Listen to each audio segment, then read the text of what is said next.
मेरे प्रिय भाई बहनों,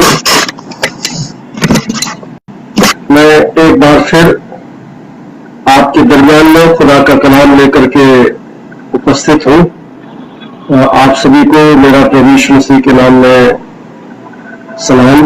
प्रभु यीशु मसीह के नाम में आप सबको नमस्कार। आइए हम अपने सिरों को प्रभु की उपस्थिति में झुकाएं और हम दुआ मांगें, प्रार्थना करें। Hallelujah, hallelujah. परमप्रधान परमेश्वर, राजाओं के राजा, प्रभुओं के प्रभु, हमारे महाराज, हमारी विनती, हमारी प्रार्थना को सुनने वाले परमेश्वर, आप अल्फा ओमेगा, आदि अंत आप हैं। इस पृथ्वी के आखिर में और शुरू में आप ही एक खुदा है जिनको हम सिजदा करते हैं। हे परमप्रधान परमेश्वर, आपका धन्यवाद देते हैं पिता कि आपने आज आराधना के दिन में अपने चरणों में बैठने का हमें अधिकार दिया है। हम आपका धन्यवाद देते हैं। हे परमेश्वर, हम प्रार्थना करते हैं अपने वचन से आप इस समय हमसे बोलें और बातचीत करें। और हे परमेश्वर, आपकी कलाम की आवाज हर हृदय तक पहुंच जाए। हर हृदय को प्रभु आप आशीष दें। हर व्यक्ति को आप आशीष दें जो प्रभु जी तेरा वचन सुनते हैं। आपका उद्धार करता प्रभु यीशु के नाम में मांगते हैं, आमीन।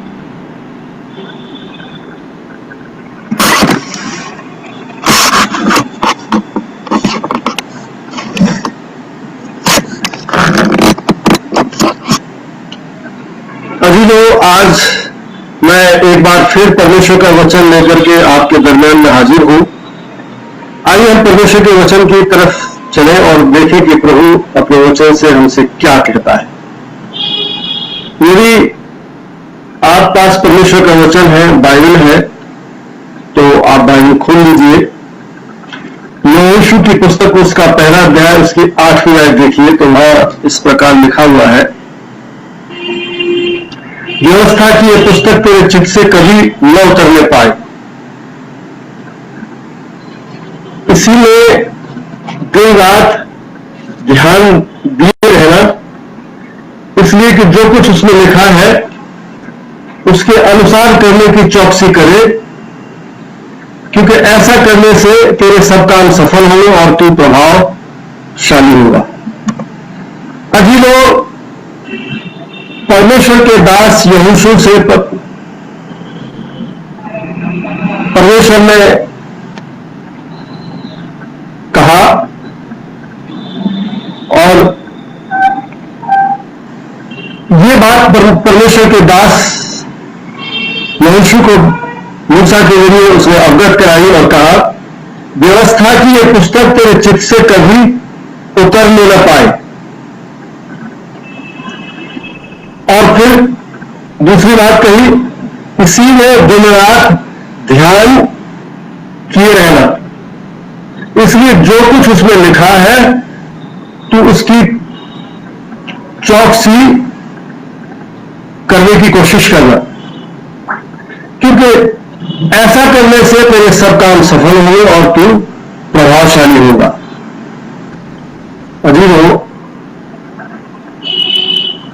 परमेश्वर ने हमारे हाथ में अपना वचन दिया है और परमेश्वर का वचन हमें यह हिदायत देता है कि व्यवस्था की यह पुस्तक तेरे चित्त से कभी न उतरने पाए।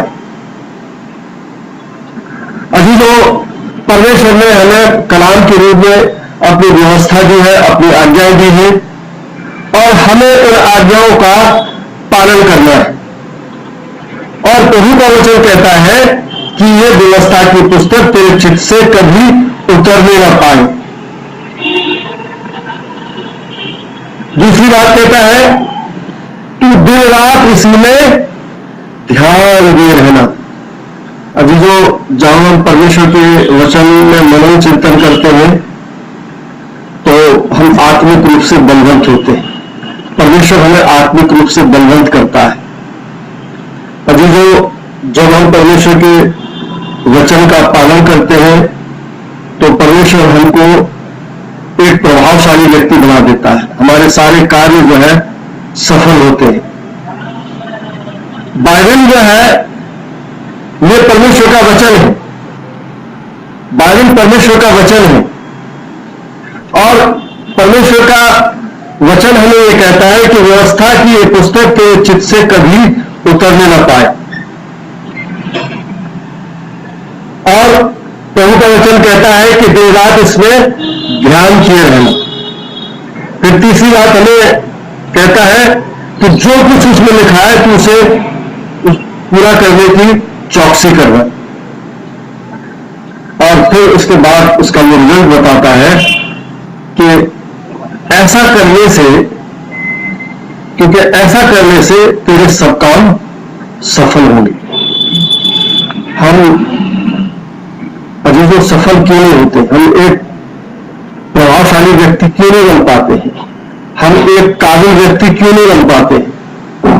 क्योंकि हम परमेश्वर के वचन को छोड़ करके, खुदा के कलाम को छोड़ करके, परमेश्वर की आज्ञाओं का पालन न करके हम कभी भी एक प्रभावशाली व्यक्ति नहीं हो सकते। कभी हमारे काम सफल नहीं होंगे। हम कितना ही हम प्रयास कर लें, हम अपनी पूरी ताकत लगा दें, हम अपना पूरा दिमाग लगा दें, हम बहुत सारी योजनाएं बनाएं, बहुत सारे प्लान्स बनाएं और अपनी अकल से बहुत सारी चीजों को करने का प्रयास करें, लेकिन इसके बावजूद भी हम एक सफल व्यक्ति नहीं बन सकते। आपने देखा होगा कि लोग बहुत बड़ा बिजनेस शुरू करते हैं, बहुत पैसा लगाते हैं, लेकिन इसके बावजूद भी वो एक कामयाब व्यक्ति नहीं बन पाते। क्यों? क्योंकि उन्होंने परमेश्वर की आज्ञाओं का पालन नहीं किया, उन्होंने जिंदा परमेश्वर को छोड़ दिया। और आप परमेश्वर को छोड़ करके, परमेश्वर के वचन को छोड़ करके, परमेश्वर की आज्ञाओं का पालन न करके आप प्रभु को छोड़ करके, प्रभु के वचन को छोड़ करके कभी कामयाब व्यक्ति नहीं बन सकते। कलाम कहता है व्यवस्था की ये पुस्तक तेरे चित्त से कभी उतरने न पाए और दिन रात तू इसमें ध्यान दिए रहना, इसलिए कि जो कुछ उसमें लिखा है उसे पूरा करने की चौकसी करना। और तब प्रभु का वचन कहता है कि ऐसा करने से तेरे सब काम सफल होंगे, तू एक प्रभावशाली व्यक्ति बनेगा। अभी तो आप एक प्रभावशाली व्यक्ति बनना चाहते हैं, एक अच्छे प्रचारक बनना चाहते हैं, आप एक अच्छे खुदा के खादिम बनना चाहते हैं, तो ये खुदा का जो कलाम है इसे आपको खाना होगा। यह हमारा आत्मिक भोजन है और दिन रात हमारा ध्यान इसी में रहना चाहिए। ये व्यवस्था की पुस्तक हमारे सामने से अलग नहीं होनी चाहिए। और जब ये व्यवस्था की पुस्तक हमारे सामने से, हमारे आंखों के सामने से अलग नहीं होगी और जब हम इसके अंदर जो लिखा है परमेश्वर के वचन में उसे पूरा करने का प्रयास करेंगे, तो परमेश्वर हमें एक प्रभावशाली व्यक्ति बनाएगा। प्रभु हमारे कामों को सफल करेगा। जिस भी काम में हम हाथ डालेंगे परमेश्वर हमें एक कामयाब व्यक्ति बनाएगा। अभी तो आप बिजनेस करेंगे, प्रभु आपके बिजनेस में आशीष देगा। आप कोई काम करेंगे, प्रभु आपके काम में आशीष देगा। यदि आप परमेश्वर को छोड़ करके, परमेश्वर के वचन को छोड़ करके, परमेश्वर की व्यवस्था को छोड़ करके कोई काम करेंगे तो आप कभी एक कामयाब व्यक्ति नहीं हो सकते। हमारी सफलता, हमारी कामयाबी की एक ही चाबी है, वो है परमेश्वर का वचन। ये व्यवस्था की पुस्तक, ये बाइबल हमारी एक कामयाबी की सीढ़ी है, हमारी एक कामयाब जिंदगी की सीढ़ी है। हमारे जीवन से ये परमेश्वर का कलाम, ये बाइबल कभी ओझल नहीं होनी चाहिए। और मूसा को परमेश्वर के दास ने कहा व्यवस्था की पुस्तक तेरे चित्त से कभी न उतरने पाए, दिन रात तू इसमें ध्यान दिए रहना, ऐसा करने से तेरे सब काम सफल होंगे और तू प्रभावशाली व्यक्ति होगा। अजीजों, परमेश्वर आपके प्रभावशाली व्यक्ति बनाएगा। आप देखिए ये व्यवस्था की पुस्तक हमें कैसे प्राप्त हुई। आप पास बाइबल है तो आप निकाले प्रकाशिता की पुस्तक, उसका 10वां अध्याय और उसकी 8 आयत से लेकर के 11वीं आयत तक। वहां लिखा हुआ है, जिस शब्द को मैंने स्वर्ग से बोलते हुए सुना था वो फिर मेरे साथ बातें करने लगा और वो कहने लगा, जा, जो स्वर्गदूत समुद्र और पृथ्वी पर खड़ा है उसके हाथ में एक खुली हुई किताब है, उसे तू ले ले। मैंने स्वर्गदूत के पास जाकर कहा, ये छोटी पुस्तक मुझे दे। उसने मुझसे कहा, ले इसे खा ले, यह तेरा पेट कड़वा करेगी और तेरे मुंह में मधु के समान लगेगी, तेरे मुंह में मधु के समान मीठी लगेगी। अतः मैं वो छोटी पुस्तक को स्वर्गदूत के हाथ से लेकर खा गया और मेरे मुंह में वो मधु की समान मीठी लगी, पर जब मैं उसे खा गया तो मेरा पेट कड़वा हो गया। जब मुझसे कहा गया तब मुझसे कहा गया, तुझे बहुत सी लोगों के और जातियों और भाषाओं और राजाओं के विषय में भविष्यवाणी करनी होगी। अजीजों, परमेश्वर का वचन यहां पर कहता है, खुदा का कलाम कहता है, परमेश्वर ने यूहन्ना को दर्शन दिया और परमेश्वर ने कहा, जिस शब्द को मैंने स्वर्ग से बोलते हुए सुना था वो फिर मेरे साथ बातें करने लगा। एक स्वर्गदूत बातें करने लगा, जा, जो स्वर्गदूत समुद्र और पृथ्वी पर खड़ा है उसके हाथ में खुली हुई किताब है। अजीजों, ये कौन सी किताब थी? ये आसमानी किताब है, आसमानी किताब, आसमान से जो उतरी। ये खुदा का कलाम जो है, जो हम आज पढ़ते जो हमारे हाथों में है, वो एक आसमानी किताब है जो परमेश्वर के पास से उतरी। इस्लाम के मानने वाले कहते हैं बाइबल ये अहले किताब है। आसमानी किताब तो है, कहते हैं ये आसमानी किताब है, लेकिन ये अहले किताब है। इसमें जुमला और घटाया गया है। अभी मैं एक बात आपको बताना चाहता हूं, मसीहत, क्रिश्चियन की ये बाइबल इस्लाम से 600 साल पहले नाजिल हुई। इस्लाम 600 साल बाद आया, 570 ईस्वी में फॉर्म के अंदर आया। कुरान का संकलन 570 ईस्वी में हुआ और बाइबल उससे पहले। और इसलिए हमारा जो ईमान है, मसीह ईमान है, वो अहले किताब नहीं है, हम उसको आसमानी किताब मानते हैं। ये प्योरली आसमानी किताब है। और खुदा का कलाम कहता है कि ये किताब नाजिल हुई, परमेश्वर का वचन ये नाजिल हुआ। और यह लिखा हुआ, मैंने स्वर्गदूत के पास जाकर कहा, ये छोटी पुस्तक मुझे दे दे। और उसने कहा, ले इसे खा ले, यह तेरा पेट कड़वा तो करेगी पर तेरे मुंह में मधु के समान मीठी लगेगी। अतः वो छोटी पुस्तक उस स्वर्गदूत के हाथ से लेकर मैं खा गया। अजीजों, हमें एक काबिल व्यक्ति बनना है तो ये कलाम हमें याद होना चाहिए, हमें खाना है, इसको खाना है। जैसे हम आत्मिक भोजन हमारे लिए ये आवश्यक है। जैसे हम खाना खाते हैं, हमारे जीवन के जीने के लिए खाना जरूरी है, इसी प्रकार से ये आत्मिक किताब, आत्मिक भोजन, परमेश्वर का वचन हमें खाना जरूरी है। और जब हम इसे खाते हैं तो हमारा पेट कड़वा जरूर होता है, लेकिन परमेश्वर हमें एक काबिल व्यक्ति बना देता है। परमेश्वर हमें एक अच्छे भविष्यद्वक्ता के रूप में इस्तेमाल करता है। परमेश्वर हमें एक अच्छे इवेंजलिस्ट के रूप में इस्तेमाल करता है।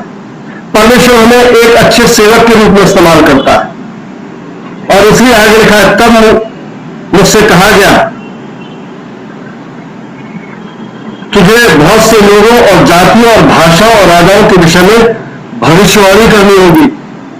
अजीजों, जब हम इस परमेश्वर के वचन को खा लेते हैं, जब हमारा आत्मिक भोजन से पेट भर जाता है, हम काबिल व्यक्ति बन जाते हैं, तब परमेश्वर हमें बहुत सी जातियों के सामने, राजाओं के सामने और लोगों के सामने एक अच्छा भविष्यद्वक्ता बना करके, एक अच्छा प्रचारक बना करके, अच्छा एक खादिम बना करके परमेश्वर हमें अपने लिए इस्तेमाल करता है।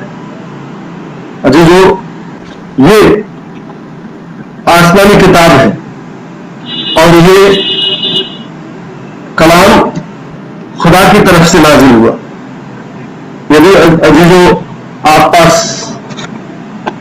बाइबल है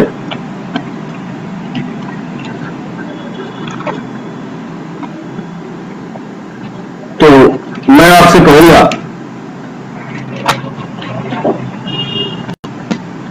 कि आप परमेश्वर का वचन जरूर खोलें, आप परमेश्वर का वचन जरूर पढ़ें। अजीजों, परमेश्वर का वचन हमें हिदायत देता है कि ये आसमानी किताब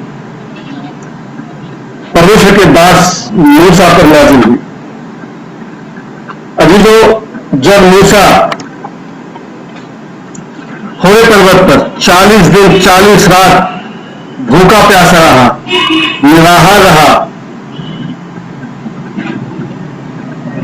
उसने कुछ खाया पिया नहीं, परमेश्वर से घुटने टेक के प्रार्थना करता रहा, तब परमेश्वर ने यह कलाम मूसा पर नाजिल किया, मूसा को दिया। यदि आप पास तो परमेश्वर का वचन है तो आप व्यवस्था विवरण की पुस्तक को खोल करके आप देख सकते हैं। अजीजों, व्यवस्था विवरण की पुस्तक में लिखा हुआ है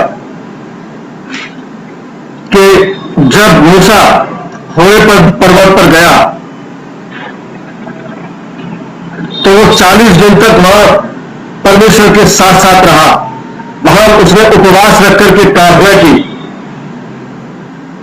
और जब उसने उपवास रख करके प्रार्थना की तो परमेश्वर ने अपनी व्यवस्था मूसा को दी और वो व्यवस्था मूसा ने इस्राएलियों को दी। अजीजों, ये खुदा का कलाम, ये आसमानी किताब है। परमेश्वर इसके जरिए हमसे बातचीत करता है, परमेश्वर इसके जरिए हमें चिताता है, परमेश्वर इसके जरिए हमें अपनी आज्ञाओं को बताता है। और अजीजों, ये कलाम परमेश्वर ने मूसा के जरिए इस्राएलियों पर भी नाजिल किया। अजीजों, बाइबल में आप देखेंगे प्रकाश पुस्तक 20 अध्याय में तो इस किताब को जीवन की पुस्तक बताया गया है। आप बाइबल खोलें 20 अध्याय,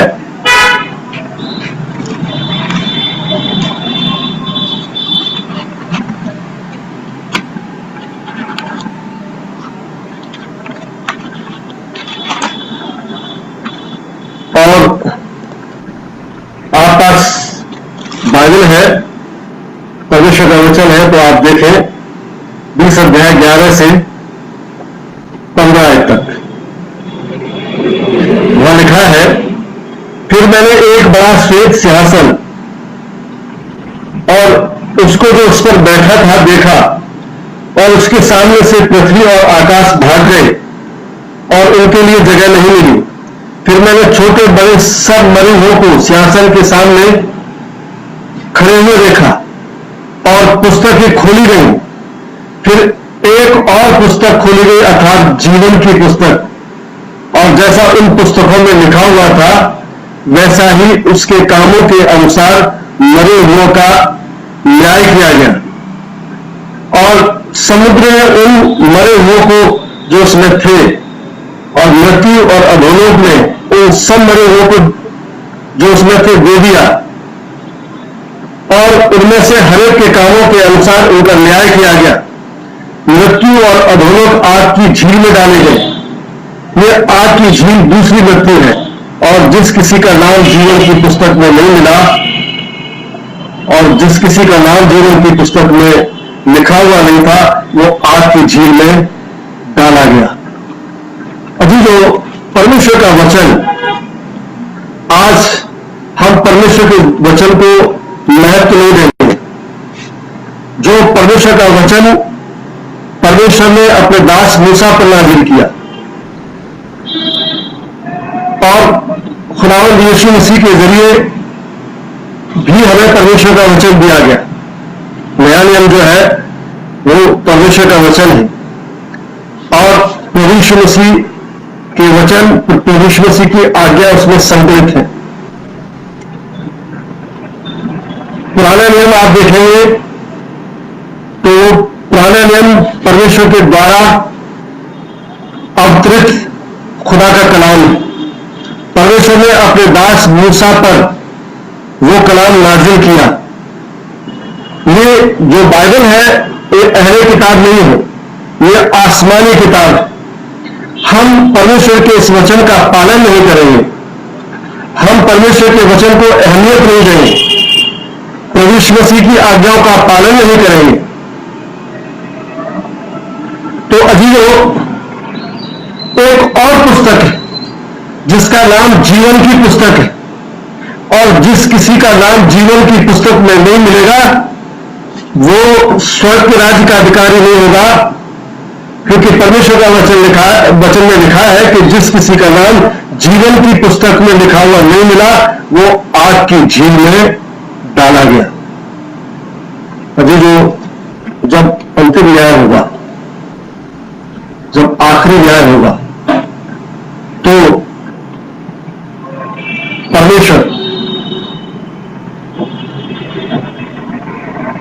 उस समय हमारा इंसाफ करेगा, और वो इंसाफ इस जीवन की पुस्तक से होगा। और परमेश्वर के वचन में लिखा हुआ है कि फिर मैंने छोटे बड़े सब मरे हुओं को सिंहासन के सामने खड़े हुए देखा। हम जितने भी व्यक्ति हैं, हम सभी परमेश्वर के न्याय के सिंहासन के सामने खड़े हुए, और फिर लिखा है पुस्तकें खोली गई,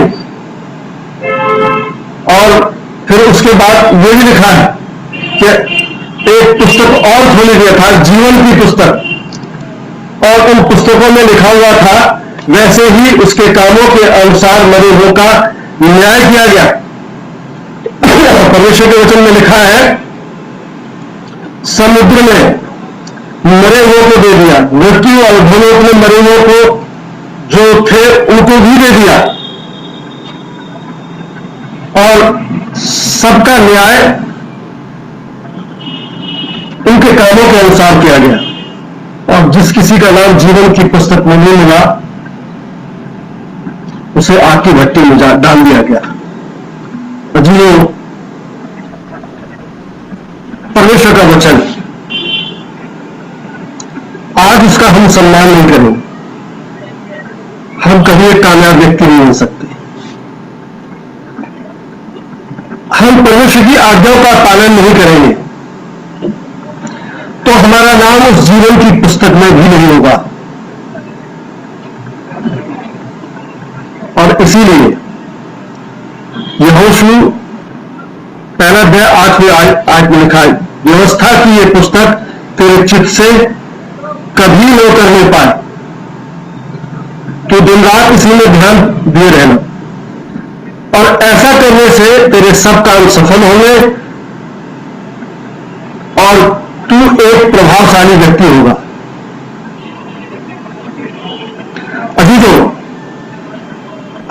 परमेश्वर के वचन में दिन रात ध्यान करेंगे, परमेश्वर की व्यवस्था की पुस्तक हमारी आंखों से ये बाइबल ओझल नहीं होगी, तो परमेश्वर हमें एक प्रभावशाली व्यक्ति बनाएगा, हमें एक कामयाब व्यक्ति बनाएगा, हमारे सारे काम सफल होंगे। बिना परमेश्वर के, बिना इस व्यवस्था की पुस्तक के हम एक कामयाब व्यक्ति कभी नहीं हो सकते हैं। यदि आपको एक कामयाब व्यक्ति बनना है तो इस व्यवस्था की पुस्तक को आपको खाना है। ये आपको कभी जरूर लगेगी, लेकिन आपको एक परिपक्व व्यक्ति बना देगी, आपको एक कामयाब व्यक्ति बना देगी, आपको एक अच्छा खुदा का सेवक बना देगी, आपको अच्छा एक प्रॉफिट बना देगी, आपको एक अच्छा इवेंजलिस्ट, अच्छा प्रचारक बना देगी, और आपको एक बड़ा व्यक्ति बना देगी। अजीजों, आप बिना परमेश्वर के, बिना इस कलाम के आप एक कामयाब व्यक्ति नहीं हो सकते। आप कितना ही हाथ पैर मार लें, यदि कामयाब व्यक्ति आपको बनना है तो परमेश्वर का ये वचन, खुदा का ये कलाम बाइबल, ये आपके चित्त से नहीं उतरनी चाहिए, और तब आप एक कामयाब व्यक्ति होंगे। परमेश्वर आपको बहुतायत के साथ एक अच्छे खुदा के खादिम के रूप में परमेश्वर आपको इस्तेमाल करेगा। प्रभु आप सबको आशीष दे और आपको मेरी दुआ है कि एक कामयाब व्यक्ति बनाए। आइए हम प्रार्थना करें। परमेश्वर मसीह, हम आपका धन्यवाद देते हैं, ये व्यवस्था आपने हमें दी है। हे परमेश्वर, ये आसमानी किताब है, ये अहली किताब नहीं। हे परमेश्वर, तूने व्यवस्था अपने दास मूसा के जरिए नाजिल की। हे परमेश्वर, परमेश्वर मसीह के द्वारा हमें इंजील प्राप्त हुई। हे परमेश्वर, हम तेरा धन्यवाद देते हैं। ये संपूर्ण बाइबल प्रभु आपका वचन है। जब तक प्रभु इसे हम आत्मिक भोजन के रूप में हम नहीं खाएंगे, हम एक परिपक्व व्यक्ति नहीं बन सकते, हम एक कामयाब व्यक्ति नहीं बन सकते। हे परमेश्वर, हम तुझसे प्रार्थना करते हैं प्रभु जी, ये व्यवस्था की पुस्तक हमारे चित्त से कभी न उतरने पाए, लोगों के चित्त से कभी न उतरने पाए। और हे परमेश्वर, जो लोग तेरा कलाम सुन रहे हैं, तू उनको आशीषित कर, उनको एक कामयाब व्यक्ति बना। प्रार्थना उद्धारकर्ता परमेश्वर के नाम में मांगते हैं।